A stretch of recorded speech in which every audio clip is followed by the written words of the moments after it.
ॐ सर्वे भवन्तु सुखिनः सर्वे सन्तु निरामयाः सर्वे भद्राणि पश्यन्तु मा कश्चित् दुःखभाग् भवेत्। सभ्य सामाजिक गण, नवरात्र की वैज्ञानिकता इस व्याख्यान की परंपरा में आज हम आगे बढ़ेंगे। गत व्याख्यान में मैंने बताया था कि हमारे जो आयुर्वेद के आचार्य हैं, हमारे शरीर को, मन बुद्धि को कैसे स्वस्थ रखा जाए, इसके लिए उन्होंने विभिन्न विधान किए हैं। उनमें लंघन उपवास का विधान किया, वो हमारे लिए आदेश स्वरूप है। और वो आदेश कितना वैज्ञानिक है, कितना फल देने वाला है, इसका हमें ज्ञान हुआ। हम तो श्रद्धा से मानते आए हैं, लाभदायक है, बड़ों ने कहा है, आचार्यों ने कहा है, मंदिर के पुरोहित जी ने कहा है, इसलिए हम सब करते आए हैं, कर रहे हैं। लेकिन जब हम आधुनिक विज्ञान के लोगों से ये सुनते हैं तो आत्मगौरव बढ़ता है कि हम उन ऋषि मुनि, उन वैज्ञानिकों की, उस सृष्टि रहस्य के वेत्ताओं की संतानें हैं, जिन्होंने आज से हजारों हजार साल पहले ऐसे तथ्यों को उद्घाटित किया जिसको बहुत साधना के बाद शताब्दियों में कोई कर पाया करता है, और वो हमारे लिए लिख करके चले गए।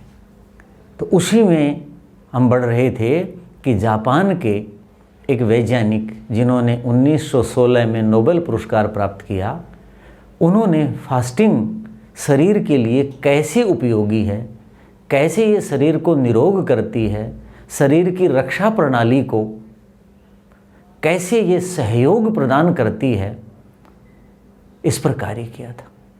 तो उसकी एक प्रणाली रीस्ट्रक्चरिंग की, उसका कुछ उल्लेख मैंने किया था। तो वहाँ जो बातें कही कि शरीर की जो कोशिकाएं हैं, जो अपना कार्य करती हैं शरीर की रक्षा के लिए, उसमें कुछ विकार आ जाता है, क्षरण हो जाता है, वो दूषित हो जाती हैं, वो क्षतिग्रस्त हो जाती हैं, बाह्य विजातीय द्रव्यों से, प्रकृति के हमलों से वो कमज़ोर हो जाती हैं। तो वो अपनी रिसाइकलिंग करते हैं, अर्थात दोबारा उस शरीर के लिए स्वयं दृढ़, मजबूत और स्वस्थ होती हैं। और जो कमज़ोर करने आ गए बाहर के रसायन, बाहर के तत्व, उनको अपने अनुकूल कर लेती हैं, उनको तोड़ तोड़ करके, उनको कमज़ोर बना करके, और वो अपने कार्य में ही उसका उपयोग कर लेती हैं, उसको समाहित कर लेती हैं। ऐसा उन्होंने अध्ययन किया है कि कोशिकाएं ऐसे कार्य करती हैं।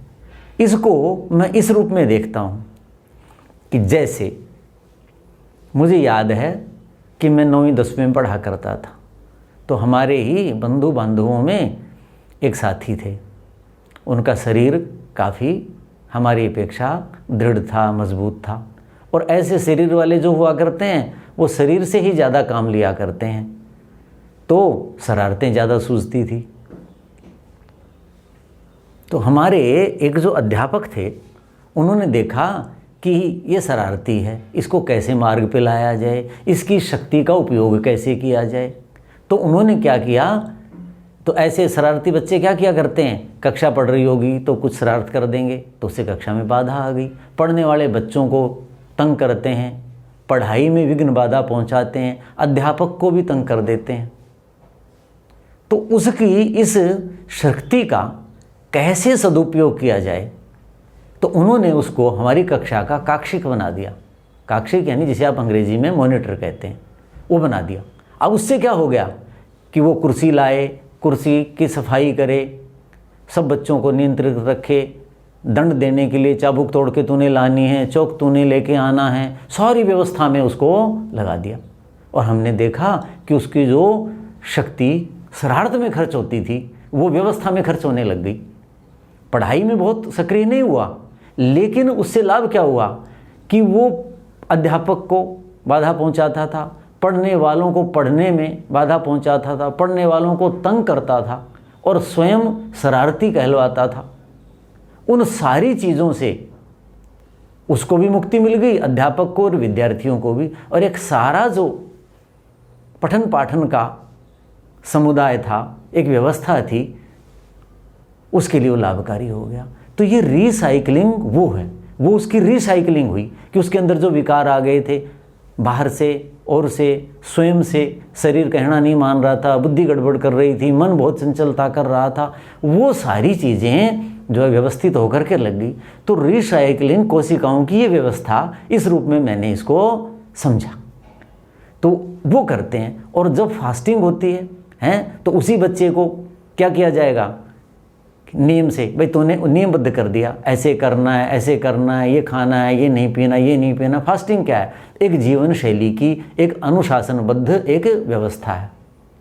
तो वो जो कोशिकाओं की प्रणाली थी वो बहुत बढ़िया, सुचारू कहते हैं, उससे हो जाती है और वो बहुत बढ़िया कार्य करती है और शरीर की उत्तम रक्षा होती है।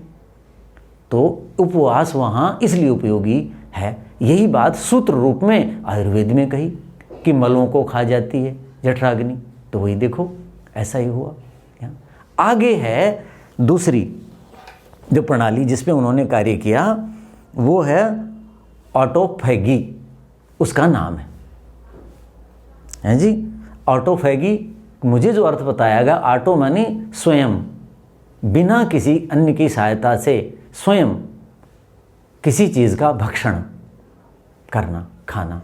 तो इस प्रक्रिया में जो है क्या होता है कि ये वैज्ञानिक बताते हैं, मुझे चिकित्सक बंधुओं ने बताया, वैज्ञानिकों ने बताया कि हमारी जो कोशिकाएं हैं इनके अंदर, वहाँ तो क्या था, कुछ रसायन आ जाते हैं, कुछ ऐसे निर्जीव तत्व आ जाते हैं, उनको कोशिकाएं चूर्ण बना करके, टुकड़े टुकड़े करके, अपने अनुकूल करके और अपनी प्रक्रिया में शामिल कर लेते हैं और अपने होने वाली हानि से स्वयं को बचाती हैं और शरीर की रक्षा करती हैं। यहाँ कोशिकाएं कैसे कार्य करती हैं कि कोशिकाएं जो हैं उनके अंदर विषाणु आ जाते हैं, जीवाणु आ जाते हैं, बहुत सूक्ष्म, सब में नहीं आते, किसी किसी में आते हैं।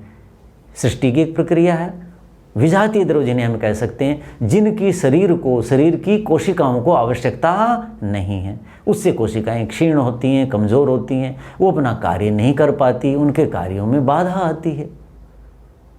तो ये कोशिकाएं क्या करती हैं, कहते हैं अपने अंदर एंजाइम पैदा करती हैं। एंजाइम कोई एक चिकित्सा विज्ञान का एक शब्द है, ऐसा कोई स्राव, ऐसा कोई तत्व, ऐसी कोई चीज़ शरीर की वो पैदा करती हैं। और वो स्राव क्या करता है, इनको विजातीय जो द्रव आ गए, जीवाणु आ गए, विषाणु आ गए, उनको वो नष्ट करते हैं और फिर वो कोशिकाएं अपने काम में लग जाती हैं और शरीर की रक्षा करती हैं, क्योंकि उनके आने से वो कमज़ोर हुआ था, वो जीवाणु विषाणु उनके कार्य में बाधा डाल रहे थे, उन्हें कमज़ोर कर रहे थे। तो कोशिका पहले तो स्वयं उसको मार भगाने की कोशिश करती है और उसके जो तत्व हैं उनका फिर अपने लिए उपयोग कर लेती है। दूसरे में ये भी स्थिति आ जाती है कि कई बार कोशिकाएं क्षीण होती हैं या जो बाहर से जीवाणु आया, जो विषाणु था, वो उसको मार नहीं पाते, कोशिका के जो एंजाइम हैं उसको नष्ट नहीं कर पाते, तो कोशिका क्या करती है, स्वयं मर जाती शरीर की रक्षा के लिए, क्योंकि शरीर का भाग है। तो शरीर की रक्षा के लिए वो स्वयं मर जाती है, और जब कोशिका स्वयं मर जाती है तो उस कोशिका के अंदर जो विषाणु आया था वो भी मर जाता है। इस प्रकार कोशिकाएं क्या करती हैं, ऑटोफैगी जो प्रणाली है इसमें आत्म बलिदान करती, शरीर की रक्षा के लिए आत्म बलिदान कर देती हैं। ये एक प्रक्रिया है। अब इस प्रक्रिया को कैसे समझें, हम यदि उदाहरण के रूप में समझें, भारत देश है, इसमें आतंकवादी आते हैं, तरह तरह के विघटनकारी तत्व हैं, पुलिस के लोग हैं, सेना के लोग हैं, सुरक्षा बलों के लोग हैं, सब क्या करते हैं वो लोग। दिल्ली में आपको याद होगा कुछ साल पहले, हैं जी, एक शर्मा थे, हैं, वो आतंकवादियों को पकड़ने गए थे और इतनी बहादुरी से लड़े कि अपनी जान जोखिम में डाली और शहीद हो गए। उसको नहीं पकड़ पाए, उनको नहीं कर पाता। ऐसे ही सीमा पर हमारे सैनिक, ऐसे ही अलग अलग देश के क्षेत्रों में जो आंतरिक और बाह्य शत्रु हैं उनको नष्ट करने के लिए हमारे ये कोशिकाएं हैं। भारत क्या है, एक शरीर है, और जो हम नागरिक हैं उसमें कौन है, हम कोशिकाएं हैं। उसकी रक्षा के लिए आत्म बलिदान कर देते हैं। तो यही चीज़ इन कोशिकाओं की है। तो कोशिकाओं की जो ऑटोफैगी जो कार्य प्रणाली है वो इस रूप में कार्य करती है, ऐसा मुझे बताया गया। ये जो प्रणाली है ये क्या है, आत्म बलिदान की है। तो वहाँ क्या कहा कि कोशिका स्वयं को नष्ट कर देती है। तो मतलब क्या हुआ कि शरीर में जब हम उपवास करते हैं तो उस वैज्ञानिक ने ये पाया कि ये जो प्रक्रिया है ये प्रक्रिया और दृढ़ होती है। अर्थात हमारी कोशिकाएं विजातीय द्रव्यों को, विषाणुओं को बहुत सामर्थ्य से नष्ट करने लग जाती हैं। व्रत, ये जो उपवास हम करते हैं, तो ये जो नवरात्र है, ये जो हम चांद्रायण व्रत करते हैं, एकादशी का व्रत करते हैं, अमावस्या पूर्णिमा का, विभिन्न प्रकार के व्रत उपवास हैं, ये इसलिए किए जाते हैं कि हमारा जो शरीर है, अब ये इतनी बड़ी वैज्ञानिकता बच्चे को बताएं कि बेटे सवेरे जल्दी उठो, बहुत लाभ होता है, वो समझ में आएगा? नहीं आएगा। तो हम जो मनुष्य हैं वो बाल बुद्धि हैं ऋषि मुनियों के सामने, जैसे अध्यापक के सामने छोटा विद्यार्थी। वो कहते बस ऐसा करो, दादा के सामने पोता, माता पिता के सामने पिता और न माता पिता के सामने पुत्र और पुत्री, केवल उनको विधान कर दिया जाता है। ऐसे हमारा शास्त्र जो है, शास्त्र के जो आचार्य हैं, हम बाल बुद्धि अज्ञानी जो थे उनको विधान कर दिया, भाई ये करो, ये धर्म है, ये धारण करो, इसका लाभ होगा। इसके पीछे ये रहस्य है, उनको ये पता था। लेकिन ये बात जब हम आयुर्वेद में पढ़ते हैं, जैसे हम बड़े हो गए, हमने पढ़ लिया तो हमें समझ में आ गई, हम बाल बुद्धि नहीं रहे। अब हमारी बुद्धि जो है थोड़ी सी उन्नत हो गई, हमें समझ में आ गई। लेकिन सामान्य जनता तो बाल बुद्धि है। मनु जी महाराज कहते हैं, अज्जो वही बहुत ही बाला पिता बहुत ही मंत्रदा। जो अज्ञानी है, जो 50 साल का है, 60 साल का, 90 साल का है, जिस विषय में उसका ज्ञान नहीं है उस विषय का वो बाल है। तो उस बाल और पिता बहुत ही मंत्रदय, मंत्र देने वाला, ज्ञान देने वाला, शिक्षा देने वाला पिता कहलाता है। तो जो वृद्ध माता है और 25 साल के पुरोहित जी बैठे हैं मंदिर में, वो उसको कह रहे हैं तो वो पिता हैं पुरोहित जी, और वो वृद्धा 90 साल की, 85 साल की जो माता पिता जा रहे हैं वो क्या हैं, बाल हैं। जो पुरोहित जी ने कह दिया, जो पंडित जी ने कह दिया, जो धर्माचार्य ने कह दिया, जो आयुर्वेदाचार्य ने कह दिया, जो ज्योतिषाचार्य ने कह दिया, बस उसको मानना है। उसके बाद धीरे धीरे उसको जानने का प्रयास करें। उसके पीछे कोई न कोई सृष्टि का रहस्य है, कोई न कोई विज्ञान है। तो इसलिए ये नवरात्र का विधान किया गया। मैंने बताया ना, इसके पीछे आध्यात्मिकता है, इसके पीछे चंद्रमा है, इसके पीछे शरद ऋतु है। अब शरद ऋतु और वसंत ऋतु मैंने पहले व्याख्यान में बताया था, हैं जी, बहुत खतरनाक ऋतुएं हैं। वहाँ कफ होता है या पित्त कुपित होता है, सबसे खतरनाक ही ऋतु है। तो ऐसी ऋतु में शरीर में जब विजातीय द्रव्य बहुत ज़्यादा होंगे तो उपवास कितना बड़ा सहायक है। ये बात हमारे ये जो नोबेल पुरस्कार विजेता जो वैज्ञानिक हैं, उन्होंने जीवन के कितने वर्ष लगा दिए होंगे इस कार्य में, कितने वर्ष लगाए होंगे। आप लगा लीजिए कि समय पे भोजन नहीं किया होगा, समय पे निद्रा नहीं ली होगी, जल नहीं लिया होगा, कितनी बार बीमार हुए होंगे क्योंकि इस अव्यवस्था के कारण, और वो दिन रात इस साधना में लगे रहे। तो ऋषि तुल्य है ये वैज्ञानिक। तब उनको कहीं जाके नोबेल पुरस्कार मिला है। वो नोबेल पुरस्कार के लिए कार्य नहीं किया था, वो तो कार्य कर रहे थे, जीव विज्ञानी थे कि ये कोशिका प्रणाली कैसे कार्य करती है, कैसे शरीर की रक्षा करती है। तो शरीर की रक्षा करना ये सबसे पहला धर्म है नवरात्र में। मैंने कहा ना, स्थूल शरीर की रक्षा, फिर सूक्ष्म शरीर, उसकी चर्चा अगले व्याख्यानों में हम करेंगे। तो ये वैसे ही हमारे लिए उन्होंने कार्य किया। आगे ये जो उपवास है क्या कार्य करता है, उन्होंने बताया। ये एजिंग, अंग्रेजी में इसको कहते हैं एजिंग। एजिंग का मतलब क्या है कि मैं लोगों को बताया करता हूँ, लोग कहेंगे डॉक्टर साहब आंवला बहुत अच्छा है। मैं क्यों भाई? कहते हैं जी इसमें विटामिन सी होता है। मैं कहा ये कह करके इसकी महत्ता कम मत करो, विटामिन सी तो बहुत चीज़ों में होता है। आंवला रसायन है, और रसायन उसे कहते हैं जो आपके जीवन में, बाल है तो बाल्यावस्था, यौवन है तो यौवन अवस्था, लड़कपन है तो वो अवस्था, प्रौढ़ है तो प्रौढ़ अवस्था, उसको स्थिर रखने की जो सामर्थ्य रखता है। तो आंवले को चरक ने लिखा कि ये वय स्थापना नाम श्रेष्ठतमम। वय जो अवस्था, हमारी आयु अलग चीज़ है।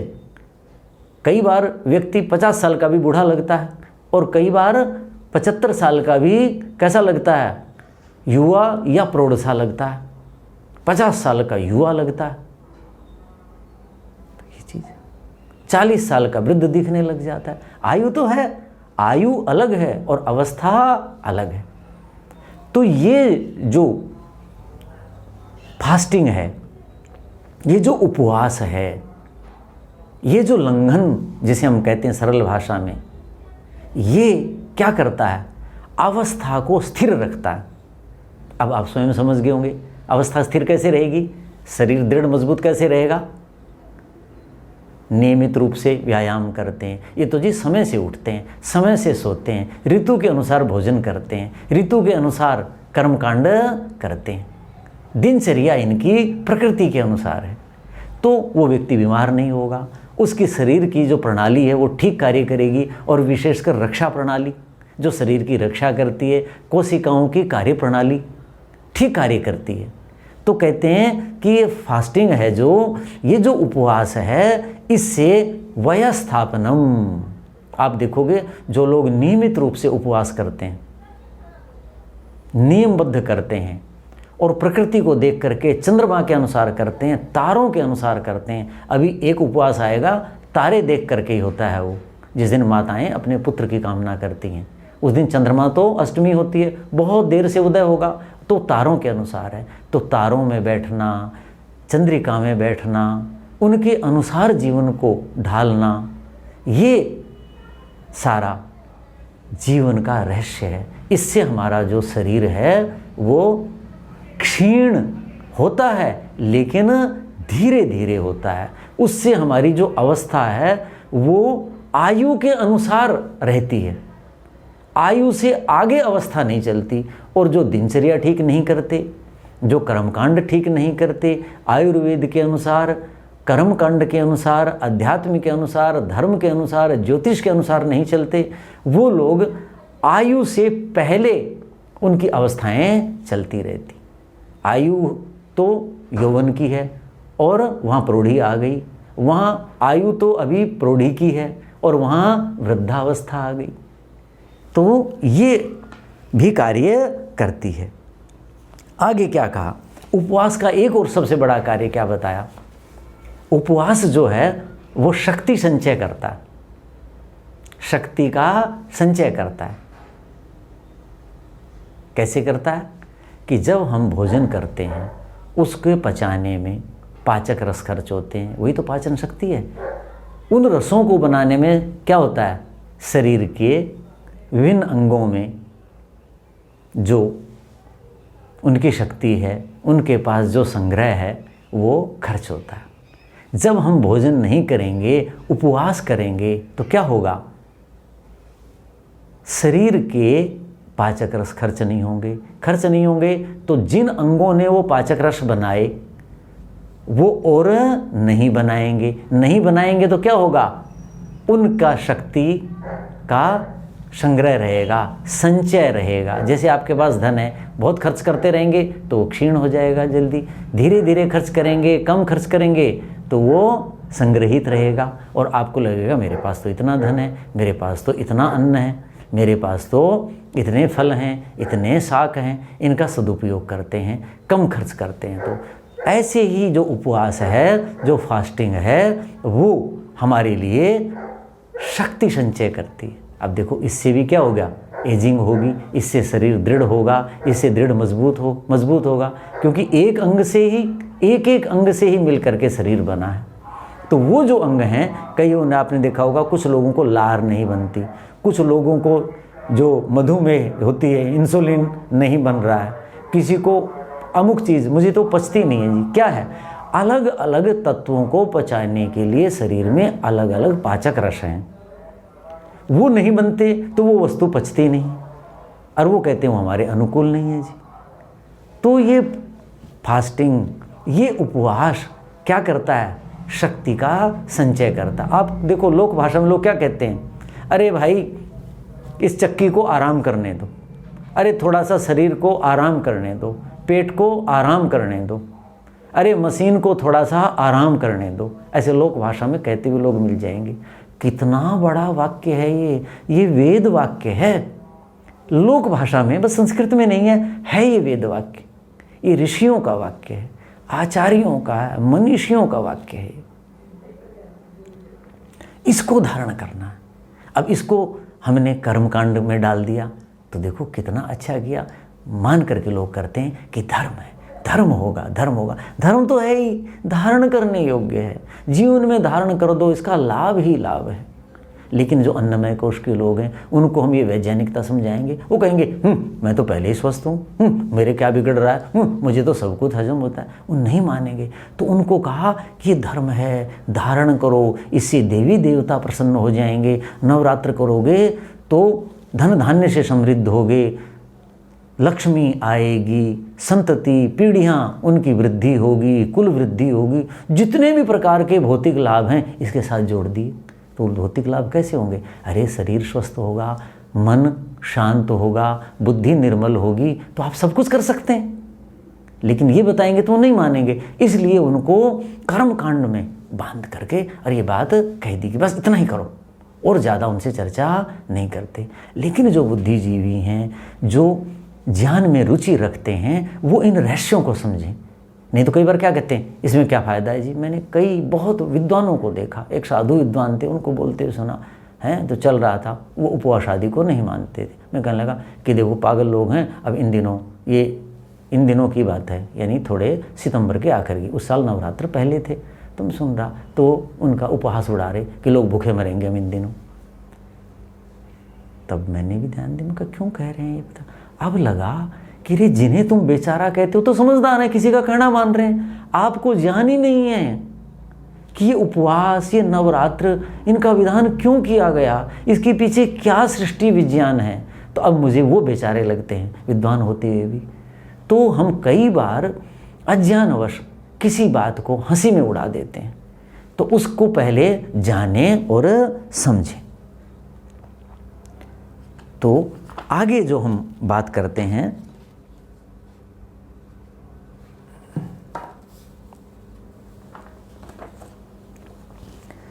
जो हमारे यहाँ हमने नियम बनाई, व्यवस्थाएं बनाई हैं, उसमें क्या है कि जैसे हम कर्मकांड करते हैं तो क्या करते हैं, कलश रखते हैं, उसके नीचे रेत रखते हैं, उसके ऊपर जौ रखते हैं, उसके अंदर जल रखते हैं। तो वो जो जिसका मैंने कहा कि जवारे हैं, उसका उपयोग करते हैं। वो कब करते हैं, मैंने कहा 6 दिन के बाद या 7 दिन के बाद करना, तब तक वो बड़े हो जाएंगे, जवारे बन जाएंगे। और आपने शुद्ध पवित्र वातावरण में रखे, आप उसके ऊपर नारियल रखते हैं, आप उसके ऊपर आम्र के पत्ते रखते हैं। आम बहुत पवित्र माना जाता है, उसके कभी प्रसंग आएगा तो बताऊंगा। नारियल की क्या महत्ता है उस समय बताएंगे। वहाँ दीपक रखते हैं, दीपक में घृत रखते हैं, घृत में भी आप कुमकुम डालें। केसर डालें या अगर डालें तो वो और पवित्र घृत हो जाएगा। उस घृत के जलने से, दीपक के जलने से सारा वातावरण परिवेश पवित्र होगा। तो उससे क्या लाभ होगा कि वो जो जवारे हैं उनको जो पोषण मिल रहा है, किस परिवेश में मिल रहा है, वो कितने पवित्र होंगे, कितने लाभदायक होंगे। तो वो जो कर्मकांड है वो अवश्य करें, उसके रहस्य को जानने का प्रयास करें। जब तक नहीं जान लेते तब तक करते रहें, और जब उसको जान लें तो जो उसका उत्तम पक्ष है वो ग्रहण कर लें, जो उत्तम पक्ष नहीं है उसको आप छोड़ दें। तो आप ऐसे कर सकते हैं।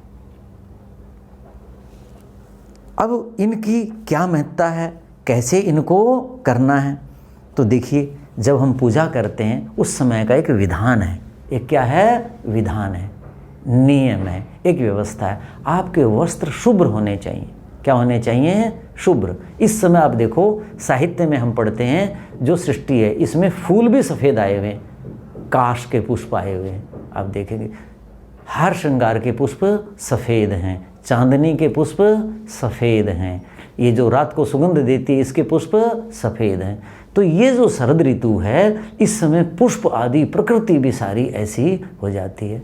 तो निर्मलता के लिए भी कैसे वस्त्र पहनने हैं? सफ़ेद पहनने या शुभ्र, जिनमें कि बहुत गहरे रंग न हो, छोटा मोटा हो, वो वस्त्र पहन करके आपने अपनी आस्था के अनुसार, सबसे उत्तम तो वेद हैं, उसके बाद वेदों के व्याख्यानभूत ग्रंथ हैं, उनको आप पढ़ें। जैसे पढ़ें तो वाल्मीकि रामायण पढ़ें, पुरुष जो हैं उनमें राम का चरित्र पढ़ें, स्त्रियां जो हैं उसमें सीता माता का चरित्र पढ़ें, उनमें भी संवाद हैं।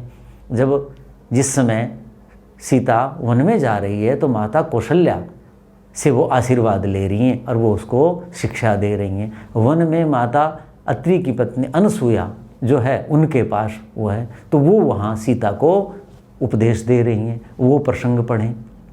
जब हम ये प्रसंग पढ़ेंगे तो हमारे अंदर और उदात्त भाव पैदा हो जाएंगे, हमारा आत्मिक उद्धार होगा, बढ़ेगा।